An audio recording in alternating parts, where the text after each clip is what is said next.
We also spoke to journalist Nalini Singh a short while back. Let's listen to what she had to say.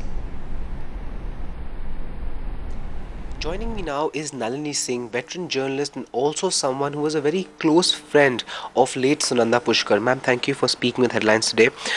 Trying times for you, ma'am.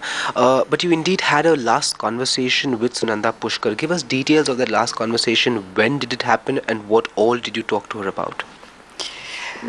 Well, I will only say that Sunanda called me at about 10 past 12. I've checked on my phone. At 10 past 12 on the night of the 16th, 17th. So in fact, technically it had become the 17th. And she spoke to me. And I don't know how long the call lasted, but, you know, maybe 5 to 10 minutes. Maybe 7 minutes or so. And if you will allow me, then I will give the contents of this phone call and what she said to the police. I think I should do that. Only to the police. Ma'am, did she say anything about the entire fiasco that was happening on Twitter and regarding her husband Shashi Tharoor and a Pakistani journalist? Did she mention anything about that? Yes, clearly I can say that. Yeah, the conversation was about that. And I can also add that she was very distraught. And crying.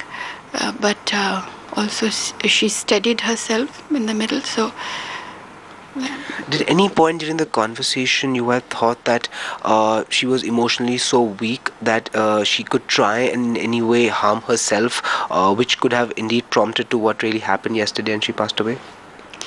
Do you know, I mean, I'm only a lay person. I'm not a psychologist. And I cannot judge these things. And whatever else impressions or whatever transpired, I would like to tell the police. Okay?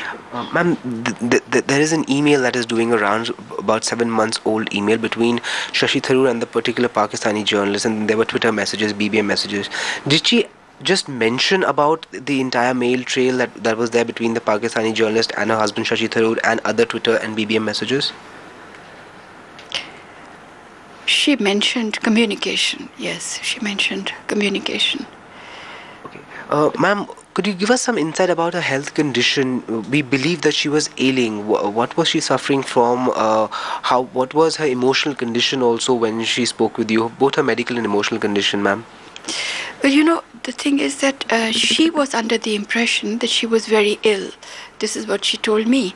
And she had already, it's no harm in mentioning that she had already told me that she had lupus and also that she'd been diagnosed with stomach TB. And if, you know, it was late at night, so maybe, she said maybe it'll be cancer now or something like that. But I cannot, you know, I can't remember everything. And when somebody is distraught, you don't make them repeat their words. So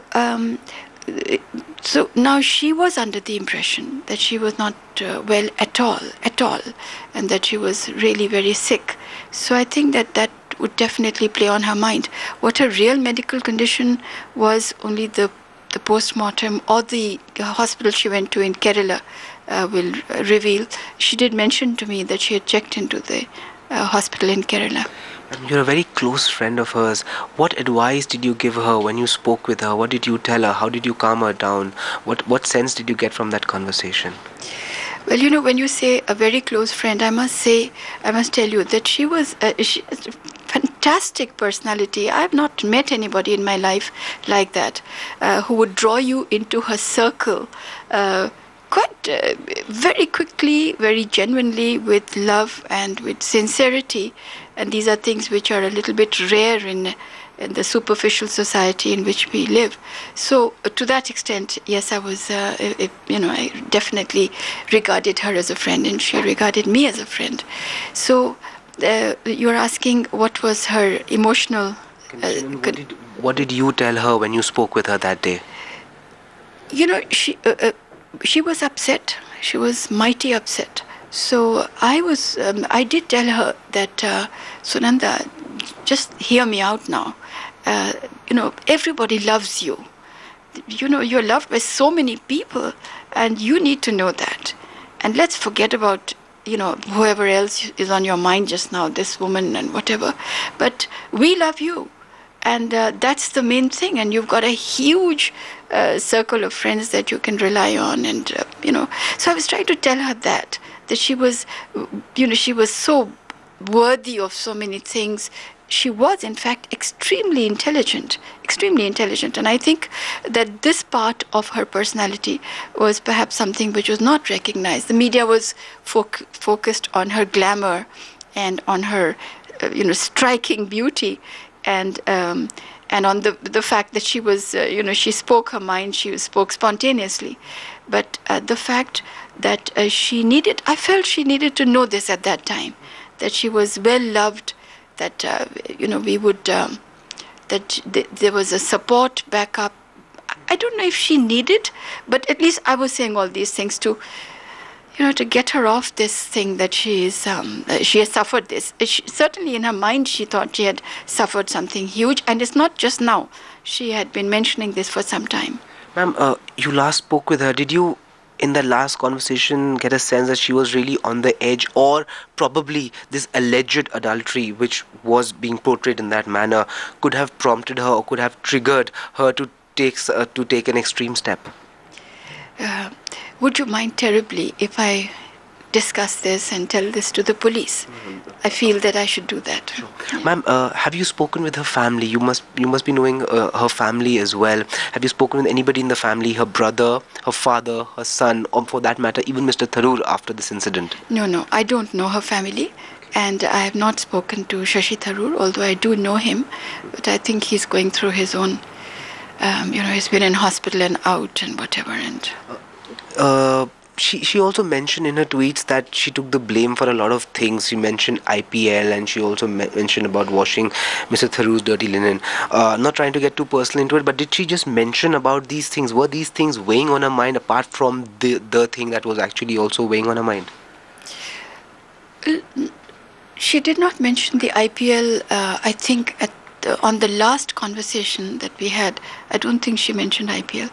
But it's true that she mentioned it earlier. Ma'am, one more question.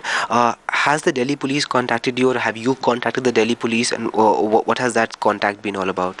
Well, I'm waiting for the Delhi police to contact me, and if they don't contact me in a reasonable time, they've got her phone, so they will see that she had made a call to me.